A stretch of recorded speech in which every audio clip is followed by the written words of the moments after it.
Chapter 9 Communication in the Electronic Era. In this chapter, Fiore describes three types of educational leaders and their relationships with technology. First, there is the resistor. This is a leader who believes technology does nothing more than install a wedge between people, thereby preventing genuine communication from taking place. Next, there's the dabbler. This is the educational leader who shows interest in technology but has trouble keeping up, just a toe into the water. The avant-garde is the leader who sees technological advancements as instrumental to improving their school community relations and meeting the needs of all stakeholders. The electronic communication devices Fiore covers include the following: BlackBerry.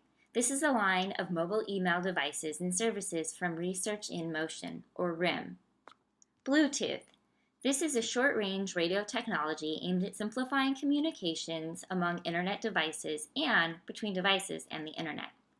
And broadband is a type of data transmission in which a single medium or wire can carry several channels at once. Wi-Fi is short for wireless fidelity, and it is meant to be used generically when referring to any type of 802.11 network. And a laptop is a small, portable computer, small enough that it can fit and sit on your lap.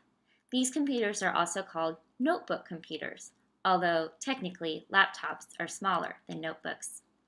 PDA is short for Personal Digital Assistant. It is a handheld device that combines computing, telephone and fax, internet, and networking features.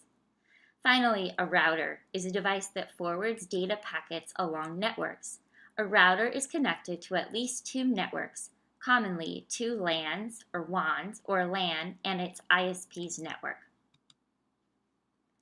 Here are some interesting facts regarding the use of email as the primary means of daily communication in the world.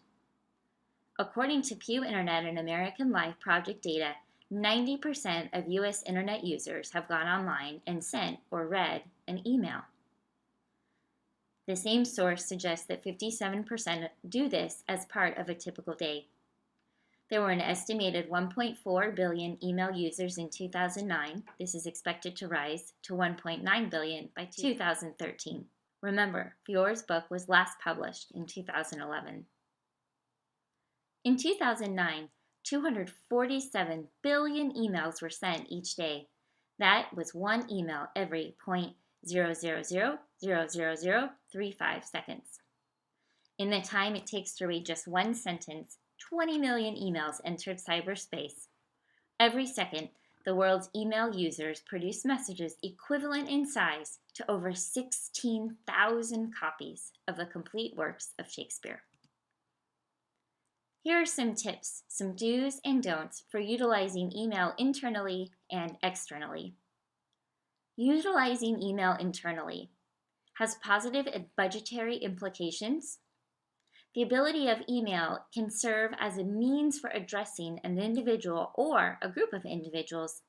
It also allows the audience to change at the snap of a finger. When utilizing email externally, outside of the school, from the school to the community or parents or other faculty members, it is an easy form of. When utilizing email externally, some of the advantages are: it is an easy form of communication. It can be used effectively for developing home and school links. It supports and extends school-based learning into the home. Remember, email is best utilized to communicate non-essential information and facts that are the least likely to be subject to misinterpretation. Proceed cautiously with email. How can you provide students with email accounts while keeping them safe from the dangers email can present? When schools set up their own system for external email to control the security of email, viruses can spread through the email via inappropriate messages such as spam. Effective internet security systems are too costly for schools to purchase, and schools lack technology personnel necessary for making email safe and secure. Email messages can end up in the wrong hands, either by accident or on purpose. The acceptable use policy is an agreement between the school and the users so that everyone is safe. The acceptable use policy is necessary for schools in this modern era. With the excess of materials, appropriate and vastly inappropriate, available on the internet, school district leaders must develop rules, regulations, and standards governing the appropriate use of electronic communications and information gathering. AUPs are mandatory in virtually all school districts. And the example of this AUP is for grades K through 2. You can find separate acceptable use agreements for 3 through 5, for middle, for high school, and agreements that are universal. And this link takes you to the National Center for Acceptable Use Policies. And we've already learned that the ISTE website provides additional information. The most important part of Chapter 9 was Fiore's recommendation for using technology for instructional purpose.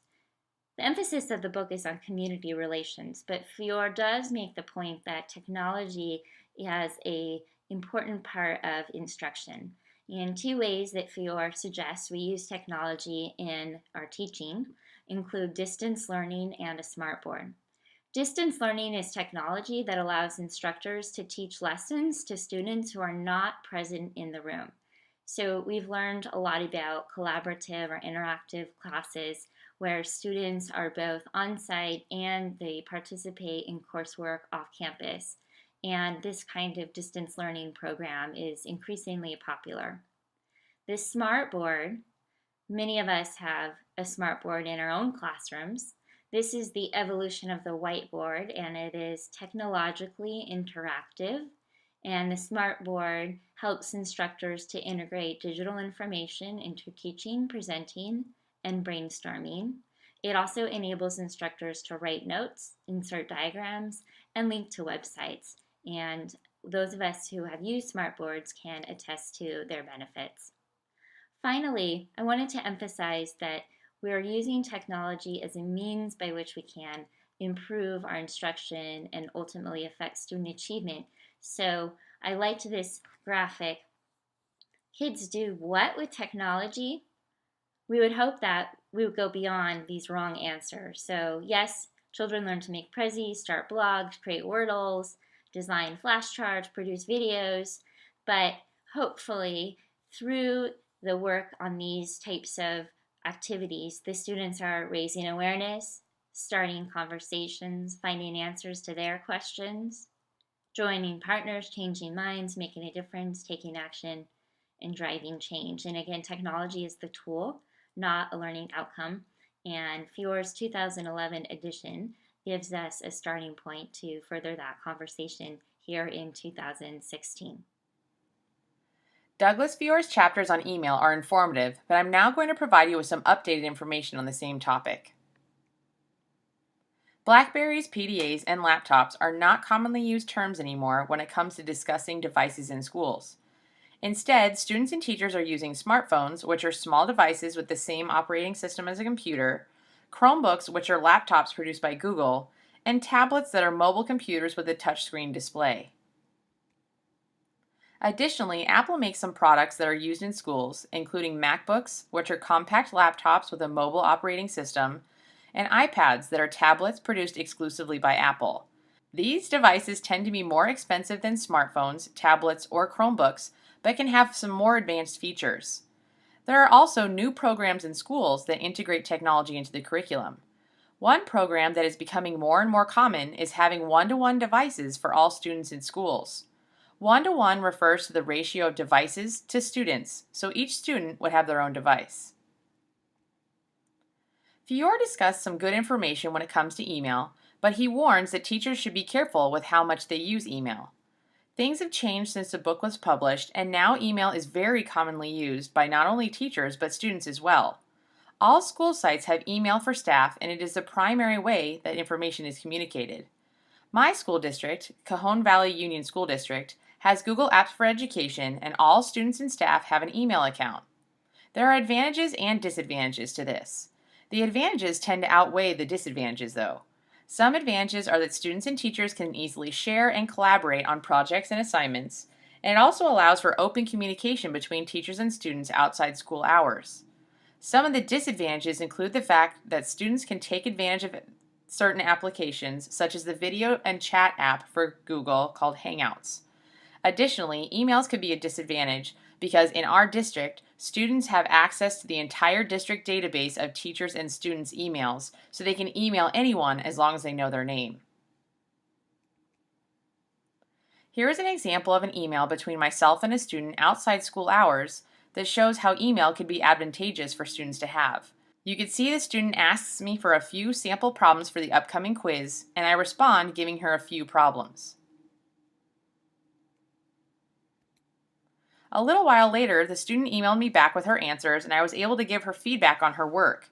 This type of communication can be extremely helpful for students if they have questions they need answered or help on assignments and they are no longer in school. Here is an example of an email between myself and a parent at the beginning of the year. Oftentimes, I don't get to meet parents until curriculum night, which is a month into school, but I want to reach out and let them know I'm excited to have their child in my class and I am available for any questions they may have. Although email does not and should not replace face-to-face communication, it does allow teachers to open communication up between themselves and parents when face-to-face is more challenging. Fiore goes into a lot of detail for what should be included in an acceptable use policy, and all schools need to have one of these documents to ensure students and parents are aware of how students need to use technology safely and appropriately. However, within a classroom setting, it is also helpful to have a device contract between the teacher and students to outline rules for how to use technology. This is an example of a Chromebook contract I use with my students to ensure technology is used appropriately inside and outside the classroom. Chapter 10 focuses on following and being followed, social networks, tweets, and other updates, and primarily focuses on Facebook and Twitter. In 2004, Mark Zuckerberg and some of his roommates founded Facebook, on the idea of connecting with people with common interests or reconnecting with friends. Because Facebook is used by many parents and students, its potential for school-to-home communication is great. From 2004 to 2011 alone, there were 135 million users, and in 2011, 2.6 billion minutes were spent on Facebook each day, worldwide. In order to effectively use Facebook, schools need to have a planned purpose that is transparent and focused. All information should be current and sensitive to privacy laws, as well as overall traits of digital citizenship. Twitter started in 2007 and has since blossomed.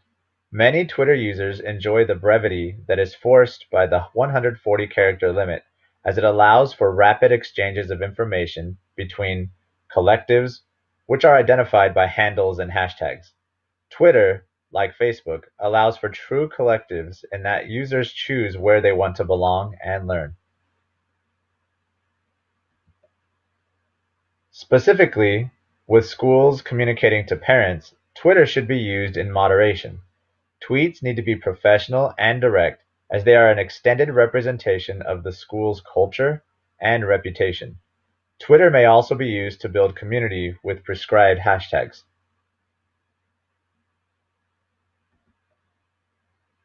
It's important for educators to avoid the dangerous and consequential pitfalls of social media. Individuals should not be discussed in an imprudent manner or as a general practice. Prior to posting photos of minors, proper protocol should be communicated and documents should be signed and collected. Remember to configure privacy settings in order to avoid a breach of information or hacking. And schools should be mindful of friend and follow requests in an effort to protect their reputation and professional perception. There are always dangers of defamation, as was with the case of Layshock versus Hermitage School District, in which a parody Facebook page was made to mock and criticize an administrator. Students and staff should be made aware of these issues as a precedent. Hello, I'm Michael, and I'm going to be going over some updates to the material in Chapter 10.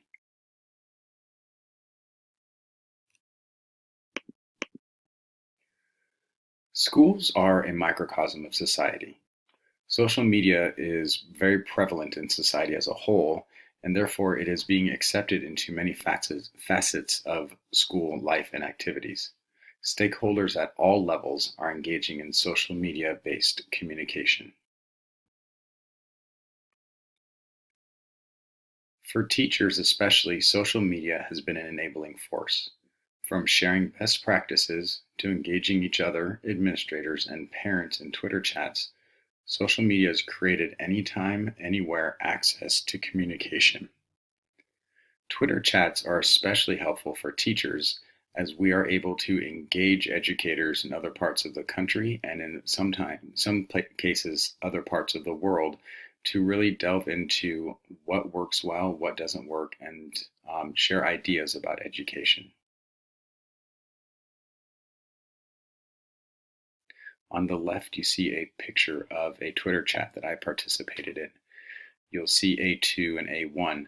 What happens is a moderator asks a question, and it'll be question 1, question 2, etc. And then you answer the questions on Twitter with A1, A2, and you can then engage in sidebar conversations with other educators as they tweet back to you, and you really engage and delve deep and expand your professional learning network. Parents also use social media.